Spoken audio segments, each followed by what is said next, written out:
Capítulo 3. A Toca. Rony!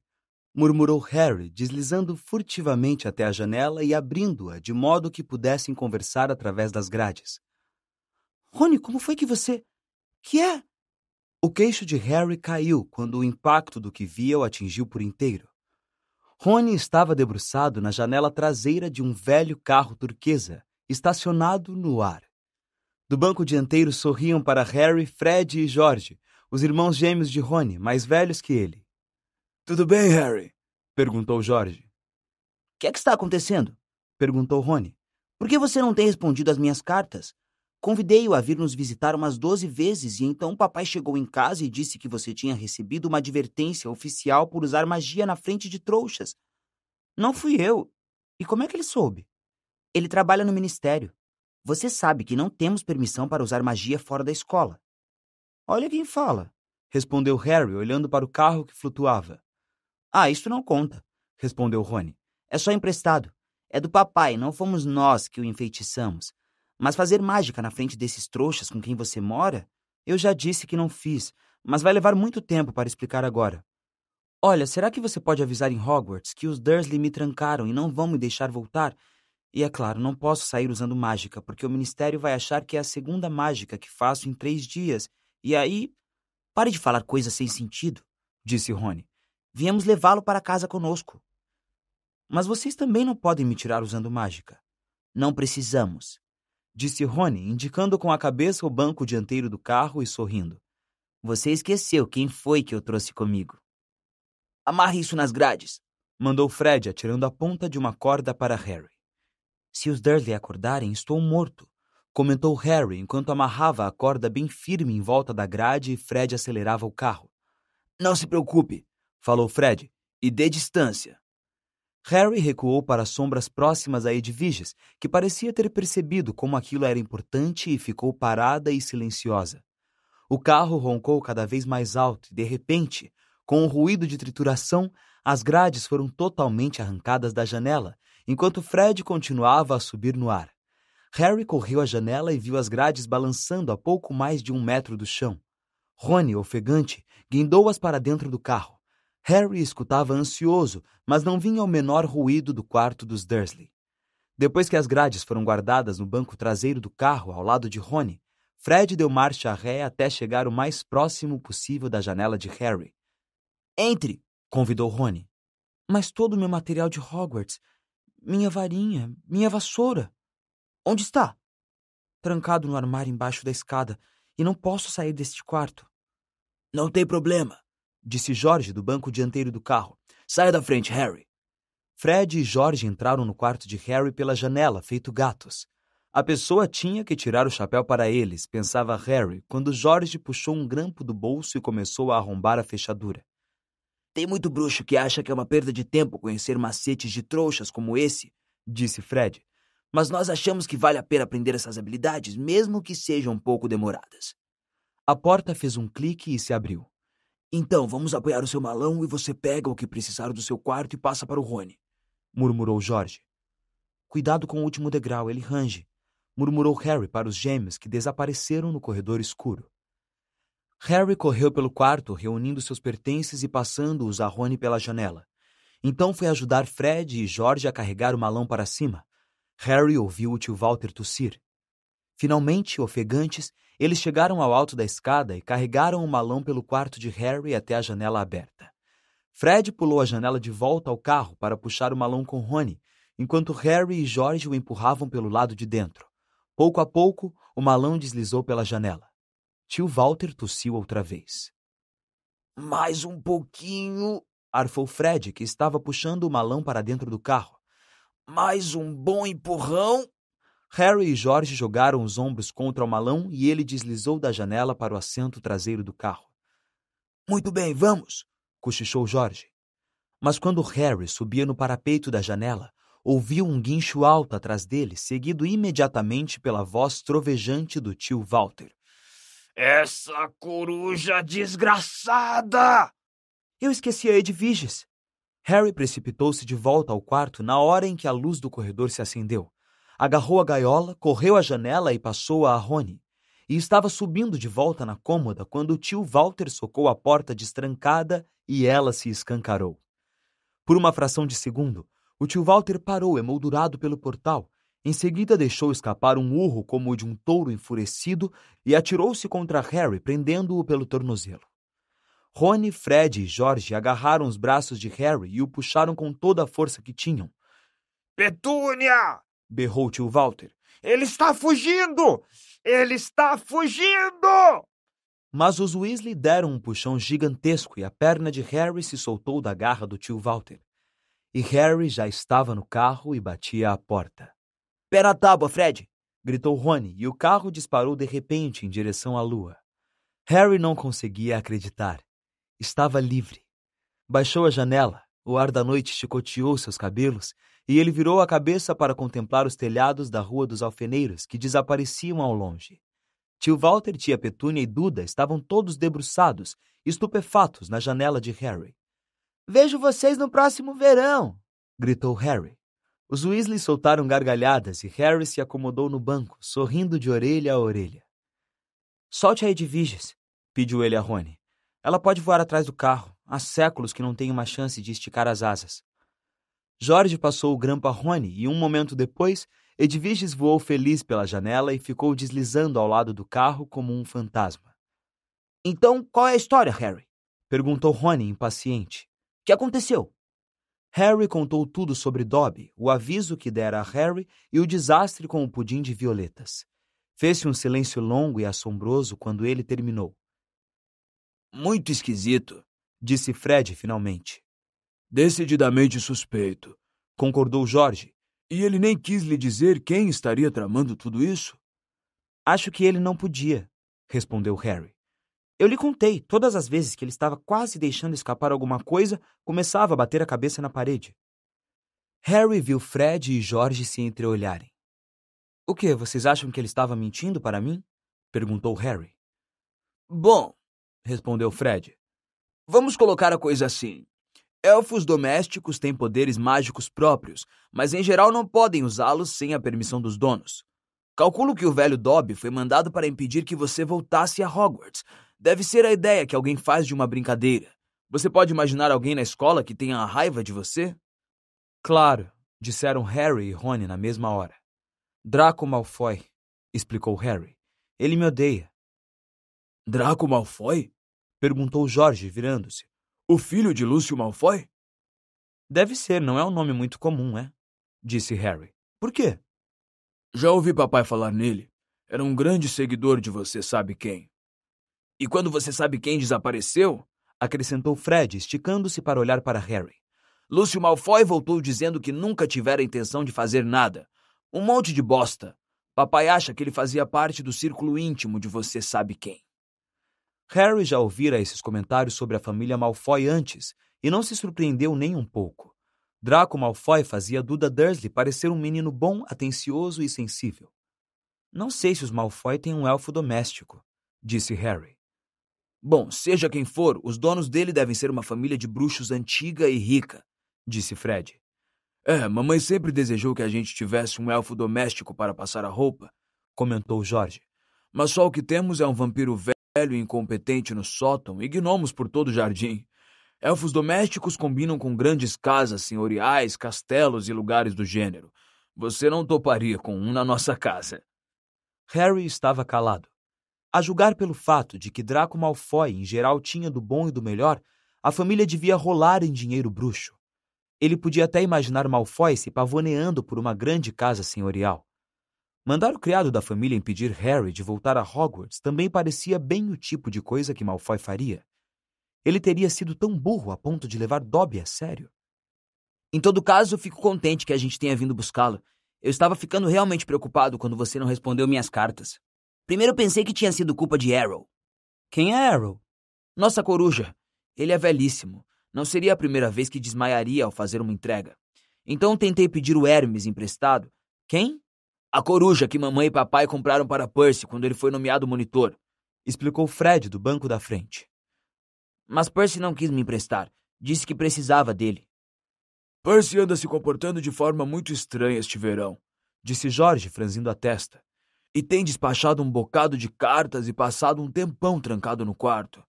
Quero dizer, tem limite o número de vezes que a pessoa pode querer dar brilho num distintivo de monitor. Você está se afastando demais para o oeste, Fred, acrescentou, apontando a bússola no painel do carro. Fred corrigiu o rumo, girando o volante. E seu pai sabe que você está dirigindo o carro? Perguntou Harry, já adivinhando a resposta. Ah, não, disse Rony. Ele teve que trabalhar hoje à noite. Com sorte conseguiremos guardar o carro de volta na garagem antes que mamãe note que saímos com ele. Afinal, o que é que seu pai faz no Ministério da Magia? Ele trabalha no departamento mais monótono de todos, disse Rony. O do controle do mau uso dos artefatos dos trouxas. O quê? Tratam do feitiço lançado em objetos feitos pelos trouxas, sabe? No caso de acabarem indo parar numa loja ou numa casa de trouxas. Como no ano passado, uma velha bruxa morreu e o seu serviço de chá foi vendido a uma loja de antiguidades. Uma mulher trouxa comprou o serviço, levou para casa e tentou servir chá aos amigos. Foi um pesadelo. Papai ficou trabalhando depois do expediente durante semanas. O que aconteceu? O bule de chá endoidou e espirrou chá fervendo para todo lado, e um homem foi parar no hospital com as pinças de açúcar presas no nariz. Papai quase ficou louco. Só existe ele e um velho bruxo chamado Perkins no escritório. E os dois tiveram que usar feitiços para apagar lembranças e outros tipos de recursos para abafar o caso. Mas o seu pai... Este carro... Fred riu. Papai é doido por tudo que os trouxas produzem. Nosso barraco de ferramentas é cheio de coisas de trouxas. Ele desmonta o objeto, enfeitiça e torna a montá-lo. Se ele revistasse a nossa casa, teria que se dar ordem de prisão. Mamãe fica danada. Aquela é a estrada principal, disse Jorge, espiando para baixo pelo para-brisa. Estaremos lá em 10 minutos. Antes assim, já está clareando. Uma ligeira claridade rosada tornava-se visível na linha do horizonte a leste. Fred fez o carro baixar um pouco e Harry viu uma colcha de retalhos feita de campos e arvoredos. Moramos um pouquinho fora da cidade, disse Jorge. Ottery St. Catchpole. O carro voador continuava a descer. A auréola escarlate do sol agora brilhava por entre as árvores. Pousamos! Exclamou Fred quando, com um ligeiro solavanco, tocaram o chão. Tinham pousado ao lado de uma garagem desmantelada num pequeno quintal e Harry olhou pela primeira vez para a casa de Rony. Parecia ter sido no passado um grande chiqueiro de pedra, a que foram acrescentando cômodos aqui e ali até ela atingir vários andares, e era tão torta que parecia ser sustentada por mágica, o que Harry lembrou a si mesmo era provável. 4 ou 5 chaminés estavam encarapitadas no alto do telhado vermelho. Em um letreiro torto enfiado no chão próximo à entrada, lia-se A Toca. Em volta da porta de entrada amontoava-se uma variedade de botas de borracha e um caldeirão muito enferrujado. Várias galinhas castanhas e gordas ciscavam pelo quintal. Não é muita coisa, disse Rony. É maravilhosa, comentou Harry, feliz, pensando na Rua dos Alfeneiros. Eles desembarcaram do carro. Agora vamos subir muito quietinhos, recomendou Fred, e esperar mamãe nos chamar para tomar o café da manhã. Então, Rony, você desce correndo e diz: Mamãe, olhe só quem apareceu durante a noite. E ela vai ficar contente de ver o Harry e ninguém vai precisar saber que saímos voando no carro. Certo, concordou Rony. Vamos, Harry, eu durmo no alto. O rosto de Rony ganhou um tom verde esquisito. Seus olhos se fixaram na casa. Os outros 3 se viraram. A senhora Weasley vinha atravessando o quintal, espantando galinhas, e para uma senhora baixa, gorducha, de rosto bondoso, era incrível como estava parecendo um tigre dentes de sabre. Ai! Exclamou Fred. Essa não! Exclamou Jorge. A senhora Weasley parou diante deles, as mãos nos quadris, olhando de uma cara culpada para a outra. Vestia um avental florido com uma varinha saindo pela borda do bolso. Muito bem, disse ela. Bom dia, mamãe, disse Jorge, no que ele audivelmente pensou que era uma voz lampeira e cativante. Vocês fazem ideia da preocupação que tive? Perguntou a senhora Weasley num sussurro letal.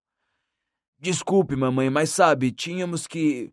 Os 3 filhos da senhora Weasley eram mais altos do que ela, mas encolheram à medida que a raiva da mãe ia desabando sobre eles. As camas vazias! Nenhum bilhete. O carro desaparecido podia ter batido. Louca de preocupação. Vocês se importaram? Nunca em minha vida... Esperem até seu pai voltar. Nunca tivemos problemas assim com o Gui, nem com o Carlinhos, nem com o Percy. O Percy perfeito, resmungou Fred. Vocês podiam se mirar no exemplo do Percy! Berrou a senhora Weasley, metendo o dedo no peito de Fred. Vocês podiam ter morrido! Podiam ter sido vistos! Podiam ter feito seu pai perder o emprego! Parecia que o sermão estava durando horas. A senhora Weasley ficou rouca de tanto gritar até se virar para Harry, que recuou. Estou muito contente em vê-lo, Harry, querido, disse ela. Entre, venha tomar café. Deu meia volta e entrou em casa. E Harry, depois de lançar um olhar nervoso a Rony, que acenou com a cabeça animando-o, acompanhou-a. A cozinha era pequena e um tanto apertada. Havia ao centro uma mesa de madeira muito escovada e cadeiras, e Harry se sentou na beirada de uma, espiando à sua volta. Nunca estivera numa casa de bruxos antes. O relógio na parede em frente só tinha um ponteiro e nenhum número. Havia escritas em torno do mostrador coisas assim: hora de fazer chá, hora de dar comida às galinhas e você está atrasado. Havia livros arrumados em fileiras triplas sobre o console da lareira, livros com títulos do gênero Enfeitice o seu próprio queijo, Feitiço no forno e Festas de 1 minuto, um encantamento. E, a não ser que os ouvidos de Harry o enganassem, o velho rádio ao lado da pia acabara de anunciar que o próximo programa era Hora de Encantos, com a popular cantora bruxa Celestina Warbeck. A senhora Weasley batia pratos e panelas, preparando o café da manhã um pouco a esmo, lançando olhares feios aos filhos enquanto atirava salsichas na frigideira. De vez em quando resmungava coisas como "não sei o que estavam pensando" e "eu nunca teria acreditado". "Não estou culpando você, querido", ela tranquilizou Harry, servindo 8 ou 9 salsichas no prato dele. "Arthur e eu estivemos preocupados com você também. Ainda na outra noite estávamos falando que iríamos buscá-lo pessoalmente se você não escrevesse a Rony até sexta-feira. Mas, francamente..." Ela agora acrescentava 3 ovos fritos às salsichas. "Atravessar metade do país em um carro ilegal? Vocês podiam ter sido vistos." Ela acenou a varinha displicentemente em direção aos pratos na pia, que começaram a se lavar, entrechocando-se de leve ao fundo. Estava nublado, mamãe, exclamou Fred. "Você fique de boca fechada enquanto come", ralhou a senhora Weasley. Estavam matando ele de fome, mamãe, disse George. "E você?", disse a senhora Weasley, mas foi com uma expressão ligeiramente mais branda que ela começou a cortar e passar manteiga no pão para Harry.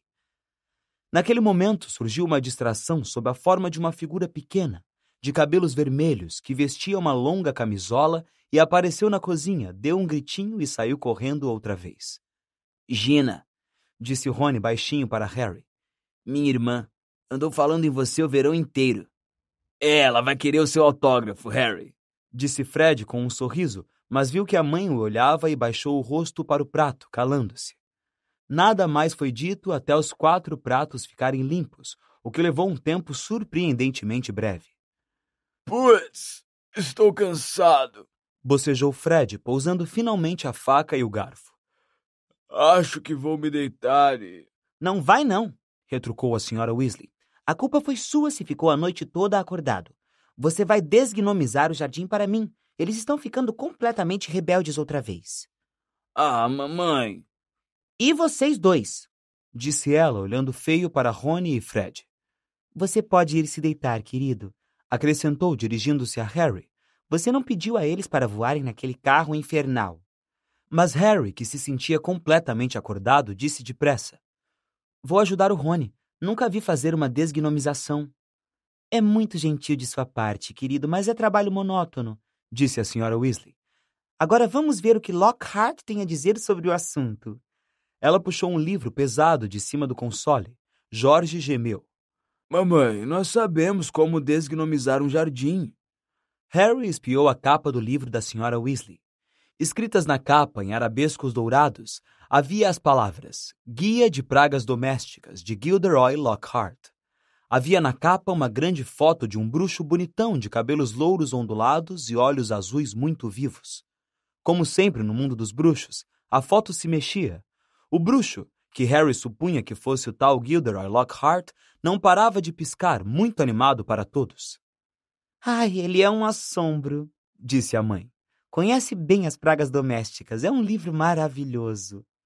Mamãe tem um xodó por ele, disse Fred num sussurro muito audível.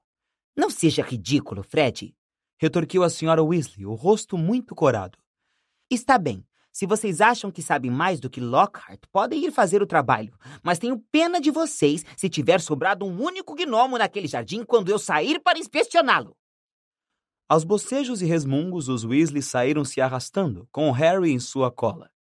O jardim era grande e, aos olhos de Harry, exatamente como um jardim deveria ser. Os Dursley não teriam gostado. Havia muito mato e a grama precisava ser aparada. Mas havia árvores nodosas a toda a volta dos muros, plantas que Harry nunca vira saindo de cada canteiro e um grande tanque de águas verdosas cheio de sapos. Os trouxas também têm gnomos de jardim, sabe? Harry contou a Rony quando cruzavam o gramado. Sei, já vi aquelas coisas que eles acham que são gnomos, disse Rony com o corpo dobrado e a cabeça enfiada num pé de peônias. Como papais noéis baixinhos e gordinhos segurando varas de pescar. Ouviram um ruído de alguém se debatendo violentamente. O pé de peônia estremeceu e Rony se levantou. Isto é um gnomo, disse sério. Tire as mãos de cima de mim! Tire as mãos de cima de mim! Guinchou o gnomo. De certo não parecia nada com um Papai Noel. Era pequeno, a pele parecia um couro, a cabeçorra cheia de calombos e careca, igualzinha a uma batata. Rony segurou-o à distância enquanto o gnomo o chutava com os pezinhos calosos. O garoto o agarrou pelos tornozelos e o virou de cabeça para baixo. Isto é o que a gente tem que fazer, explicou, e ergueu o gnomo acima da cabeça. Tire as mãos de mim! E começou a rodá-lo em grandes círculos, como se fosse laçar um boi. Ao ver a cara de espanto de Harry, Rony acrescentou. Isto não machuca. Você só precisa deixá-los bem tontos para não poderem encontrar o caminho de volta para as tocas de gnomos. Ele soltou os tornozelos do gnomo, que voou uns 6 metros para o alto e caiu com um baque surdo no campo do outro lado da sebe. Lamentável, exclamou Fred. Aposto que posso atirar o meu bem além daquele toco de árvore. Harry aprendeu depressa a não sentir muita pena dos gnomos. Resolveu simplesmente deixar cair por cima da sebe o primeiro que pegou, mas o gnomo, pressentindo fraqueza, enterrou os dentes afiados como navalhas no seu dedo, e Harry teve muito trabalho para sacudi-lo longe, até que... Uau, Harry, esse deve ter caído a uns 15 metros. O ar não tardou a ficar coalhado de gnomos voadores. Está vendo? Eles não são muito inteligentes, disse George, agarrando 5 ou 6 gnomos de uma vez. Na hora em que descobrem que está havendo uma desgnomização, aparecem correndo para dar uma espiada. Era de se esperar que já tivessem aprendido a ficar quietos. Logo, os gnomos atirados no campo começaram a se afastar em uma linha descontínua, os ombrinhos curvados. Eles vão voltar, disse Rony, enquanto observavam os gnomos desaparecerem na sebe do outro lado do campo. Eles adoram isso aqui. Papai é muito mole com eles, acha que são engraçados. Naquele instante, a porta de entrada bateu. Ele voltou, disse George. Papai está em casa. Os garotos atravessaram correndo o jardim e entraram em casa. O Sr. Weasley estava largado numa cadeira da cozinha, sem óculos e de olhos fechados. Era um homem magro, começando a ficar careca, mas o pouco cabelo que tinha era ruivo como o dos filhos. Usava vestes verdes e longas que estavam empoeiradas e amarrotadas da viagem. Que noite! Murmurou, tateando à procura do bule de chá enquanto todos se sentaram à sua volta. 9 batidas! 9! E o velho mundungo Fletcher ainda tentou me lançar um feitiço quando eu estava de costas. O Sr. Weasley tomou um longo gole de chá e suspirou. Encontrou alguma coisa, papai? Perguntou Fred, ansioso. Só encontrei umas chaves para portas que encolhem e uma chaleira que morde, bocejou o Sr. Weasley. Houve algumas ocorrências feias, mas não foram no meu departamento. Mortlake foi levado para interrogatório sobre umas doninhas muito esquisitas, mas isto foi com a comissão de feitiços experimentais, graças a Deus. Mas por que alguém ia se dar ao trabalho de fazer chaves que encolhem? Perguntou George. Só para aborrecer os trouxas, suspirou o Sr. Weasley. Vendem a eles uma chave que encolhe até desaparecer, de modo que nunca conseguem encontrá-la quando precisam. É claro que é muito difícil processar alguém porque nenhum trouxa vai admitir que a chave dele não para de encolher. Insistem que vivem a perdê-las.